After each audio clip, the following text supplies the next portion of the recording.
Three things are happening right now that every aftermarket business should be watching.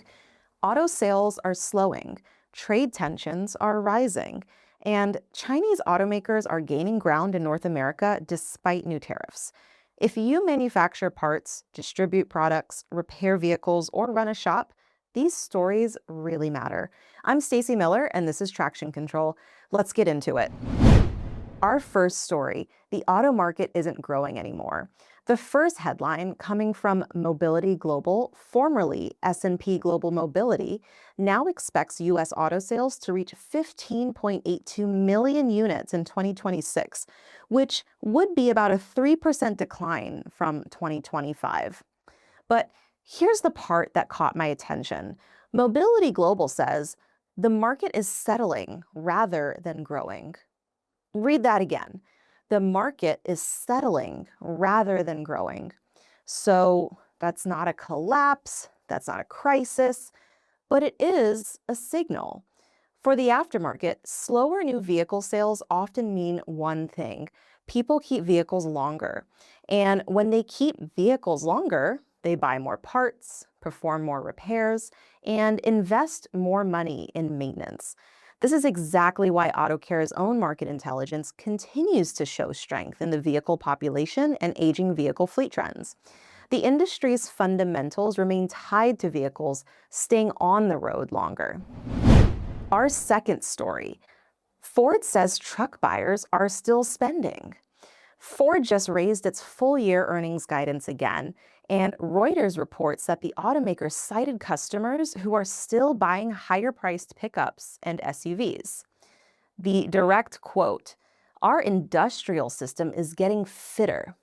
Ford also said its customers are resilient. So why should the aftermarket care? Because the vehicles generating the highest profits for automakers today are also some of the most profitable vehicles for the aftermarket tomorrow. A loaded pickup, a luxury SUV, a vehicle packed with ADAS sensors and technology, those vehicles eventually age into our repair opportunities. Today's new vehicle sales become tomorrow's service bays, and Ford's results still suggest that consumers are paying for premium vehicles despite affordability concerns. Now, obviously, you have to stay up with the tools and the training, and we need to guarantee that right to repair in order to get the data, the tools, and the information needed to repair those complex vehicles. And we couldn't leave a traction control without a right to repair plug. Am I right? Story 3, a new trade fight is coming for automotive supply chains. So let's talk tariffs. One of the biggest stories in the industry right now is the new U.S. tariff action involving Canada. The White House proclamation states that Canada's policies have disadvantaged the commerce of the United States compared to the commerce of other countries, and that's according to whitehouse.gov. According to multiple trade reports, new duties affecting automotive-related goods are scheduled to take effect on August the 19th. At the same time, Foley and Lardner reports that the Department of Commerce is reviewing additional tariff actions affecting steel, aluminum, and copper derivative products. Here's why this matters. Every time a tariff changes, somebody in the aftermarket has to answer the same question.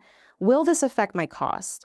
Maybe it's brake components, maybe it's sensors, maybe it's raw materials, maybe it's your logistics. But the takeaway is simple. Supply chains remain one of the biggest strategic issues facing aftermarket businesses in 2026. So to stay up to date on what's happening with tariffs, you know that you can visit autocare.org/trade, and our trade experts are here to help. Story 4, Chinese brands keep growing in Mexico despite tariffs. And this might be the story that nobody's talking about enough. Reuters reports that Chinese vehicle brands now account for 17% of new vehicle sales in Mexico, and that's up from 14% a year ago. Even more notable, Chinese brand vehicle sales climbed to over 137,000 units during the first half of the year. And this happened despite Mexico imposing a 50% tariff on imported vehicles from China and other Asian countries earlier this year. The Reuters article notes that Chinese brands have transformed the country's auto market. And we've seen it, right? Our executives just went to the Mexican Aftermarket Congress and came back commenting and sharing some of the information we saw with those Chinese vehicles on the road. So why should aftermarket leaders care?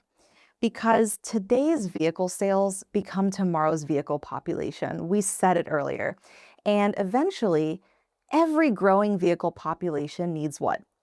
Parts, repair data, technical information, training, diagnostics, and distribution.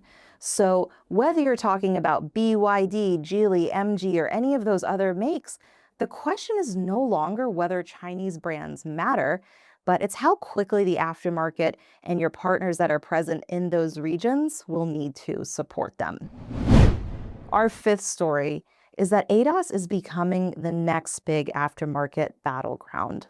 So if you want one trend that is going to shape the next decade of repair, this is probably it: advanced driver assistance systems. According to Mobility Global's aftermarket research, the rising adoption of ADAS is driving higher penetration rates within the VIO and creating maintenance and repair opportunities in the aftermarket. The report goes even further to say that aftermarket companies that can manage diagnostics, calibration, and data access will be able to capture more value. That's a big statement, right? That's the whole reason we're fighting for right to repair, because it means the future isn't just about having the right part. It's also about having the right data, the right software, the right training, and the right access, the fair access. Because every camera replacement, every radar calibration and sensor repair, that's becoming part of the modern aftermarket. And the businesses that have that access and they're investing now are going to have not just a significant competitive advantage, but a level playing field at the very least. So what are the 5 stories you should take away this week? Number 1, auto sales are leveling off. Number 2, consumers are still buying profitable trucks and SUVs, surprisingly. Number 3, tariffs continue to reshape the automotive supply chain. Number 4, Chinese brands continue to gain market share in Mexico despite new trade barriers. And number 5, ADAS, diagnostics, and data access are becoming essential aftermarket capabilities. Those are the stories moving the industry right now, and those are the trends that will influence the aftermarket long after this week's headlines disappear.